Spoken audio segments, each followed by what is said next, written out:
Okay, fourth grade, this video demonstration is on how to do your tinted background.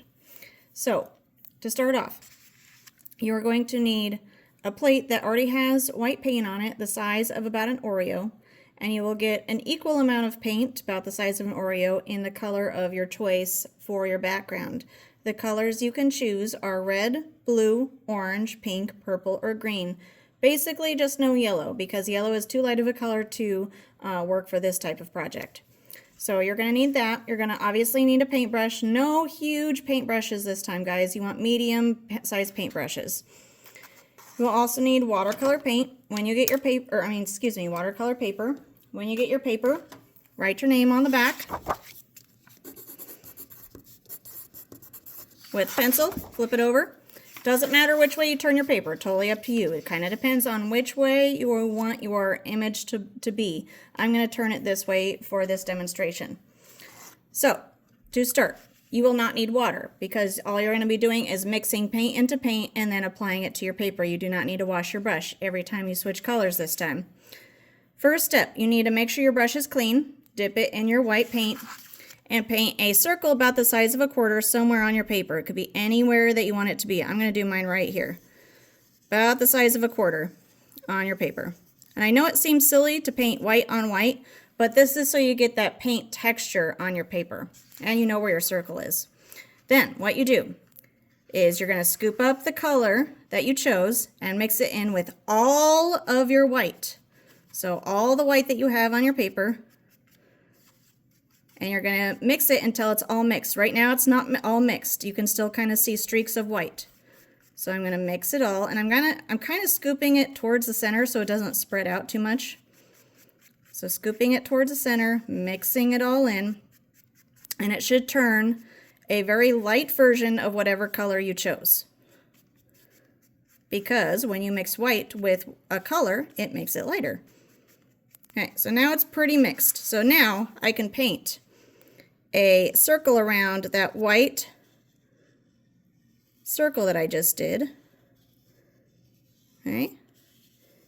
You can decide how wide you want this circle to be. That's going to be about how wide I want mine to be. Then you're going to repeat that step again. You're going to scoop up the color you just used, okay, and mix it in with your paint. So this color always stays the regular color. It's the white that changes. So I'm going to mix it all in, just like I did last time. Kind of scoop it towards the middle so it doesn't spread out and I don't lose all of my paint. Mix it all in. Make sure it's all good and mixed before I paint my next circle. Okay, so then I paint my next circle. Now the idea is this next circle should be slightly darker. If it doesn't look slightly darker, mix in a little bit more of your color into your white and mix up again, okay? So then you do it again. Scoop up your color, mix it in. And you're going to keep doing this step until your whole paper is filled with circles that get darker as they get towards the edge of your paper. All right, so this one should be slightly darker than the last one.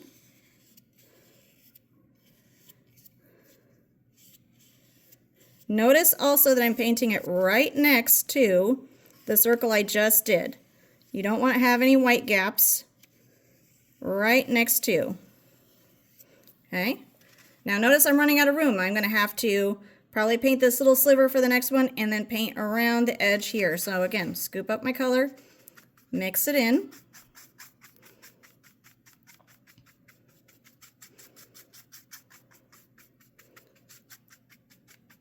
I'm going to show you, I'm going to demonstrate until I kind of get to the edge so you can see what it looks like to paint the edges where I run out of space. Okay, so then I'm going to do this layer here. This one didn't change quite as drastically, but that's okay. I'm still going to use this paint color I just mixed.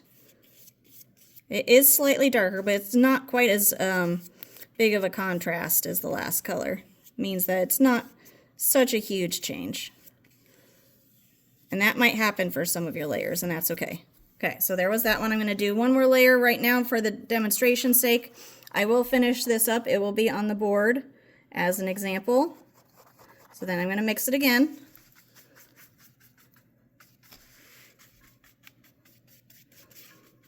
And this is why you don't need water, because all you're doing is scooping up your color into your white and giving it a mix.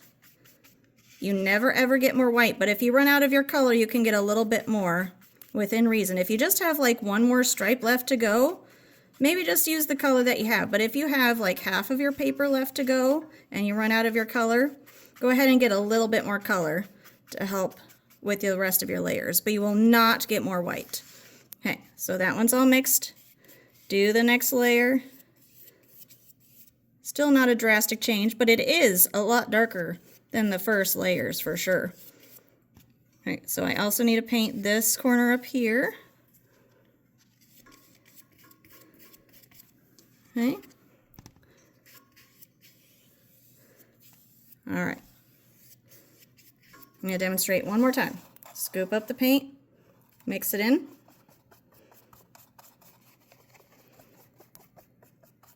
Until it's all mixed.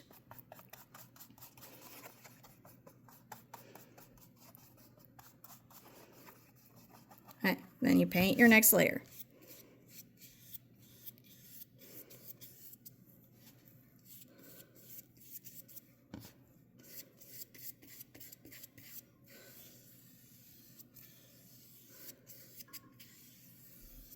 Okay, and you keep going until your whole paper is filled up.